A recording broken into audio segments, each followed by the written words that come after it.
discover you here, and I'm so excited to have you here with me today. Today we're going to be going through a full body workout, but paying particular attention to our lower body and that booty. All right, so what we're going to be working on can be done with just your own body weight, or today I'm actually going to be working with kettlebells. So take it to your level, whatever feels good for you. Today we're going to be focusing on a hinge movement, so leading with those hips. We'll also be doing a squat movement. We're going to be doing a lateral lunge today, and we're going to be doing something called a windmill, where we're going to really focus on stretching and really focusing on our core and obliques, as well as being able to stabilize through our shoulders. So what you're going to need here to do, guys, let's talk about what the first exercise is. It's a kettlebell swing. Now, kettlebell swings are an amazing exercise.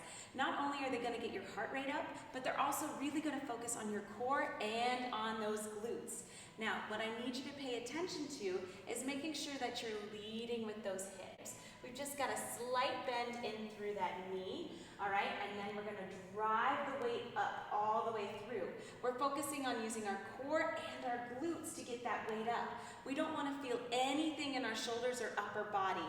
Everything is coming from those glutes. So we're going to go ahead and grab our kettlebell here and just making sure that we keep those arms nice and straight. We don't want to bend the elbows at all. So we're here just kind of letting that weight go through our legs, getting that momentum, keeping those abs in tight, and then we're going to drive on through and squeeze. Exhale. Now, what I want you to notice is that weight is kind of just floating up to eye level, okay? And again, not feeling anything in my shoulders. I'll know I'm feeling something in my shoulders if it looks like this, right? Because if I'm doing this, if you see that that kettlebell is facing down, now I know I'm using just my upper body, okay? Whereas if I'm using my glutes, it'll just float up there. In fact, I could even just let the weight go and it'll float, right? Now, I'm not recommending that you just throw dumbbells or kettlebells around, but just so you know, everything is coming from here. So if you're not feeling it in your glutes, if you're feeling it in your low back or your shoulders rather than the glutes, make sure you're just kind of refocusing on that form, okay? Or going to a lower weight or taking it to body weight. Listen to your body. This is your workout, okay? So again, just so we have an idea, getting that momentum, slight bend in the knees, abs in tight, and when I'm ready, I squeeze through those glutes and just let that weight float to about eye level, all right? You just need to squeeze super hard here, okay? Our next movement, guys, is called a sumo squat. Now, the sumo squat or plie squat is awesome for the glutes because we're going to be in external rotation, okay? External rotation, that's what the gluteus maximus is all about. So what we're going to be focusing on is here. You're going to grab your kettlebell, dumbbell, or whatever again. And for a sumo squat, what I want you to do is externally rotate your toes, your feet. Big thing here that I need you to pay attention to.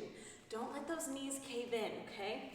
It is really important for your knee health that you keep your knees in line with your second and third toe. The other thing, as opposed to that hinge or that swing, now we're squatting.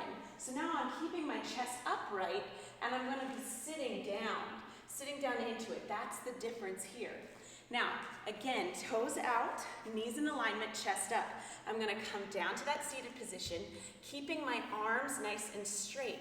This is not an arm exercise. This is a glute exercise. As I'm here, I'm going to drive through the heels and squeeze on top. So take it down, tap, sit low, drive through the heels and squeeze.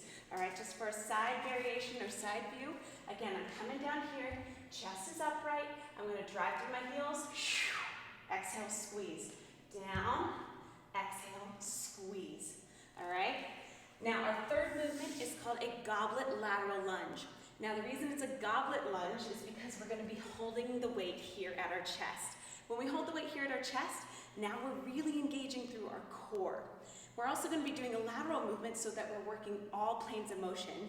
And the glute maximus is really important for abduction, so moving away from the body.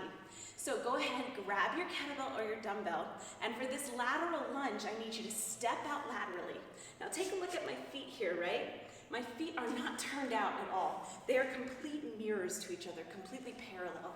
And the only thing that's gonna move here are my hips. I'm gonna drive my hips back, and then I'm gonna bring that foot back to center.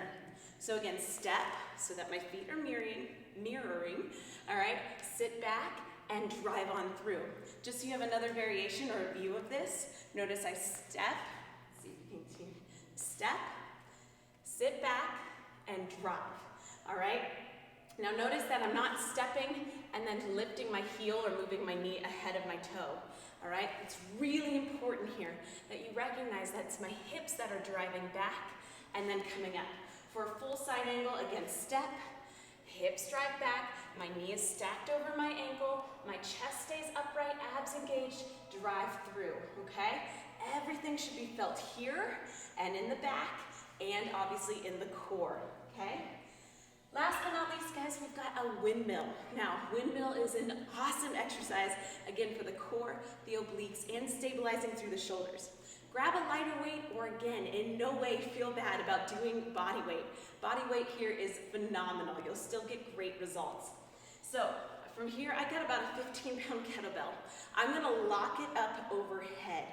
Really important, I've got my wrist, elbow, shoulder, everything's locked in. Now the difference with this movement is my feet are gonna be wider than shoulder width apart, and I'm gonna turn my foot out, okay? So one foot is placed out right in front of me, the other foot is out at an angle, all right? I'm gonna lock this arm in, my gaze, all right, is gonna come up to that weight. It's gonna stay at that weight. My abs come in tight, and now I'm just gonna slide my arm, or my hand, down my ankle.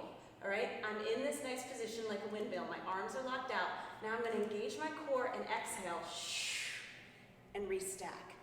Everything should be engaged here on that side and stabilizing through that shoulder. So come down, keep that gaze on the kettlebell, abs in, exhale, good. Inhale, come down, pull that belly button in tight, make sure you're supporting your spine, and exhale, nice job making sure everything's, again, nice and restacked, okay?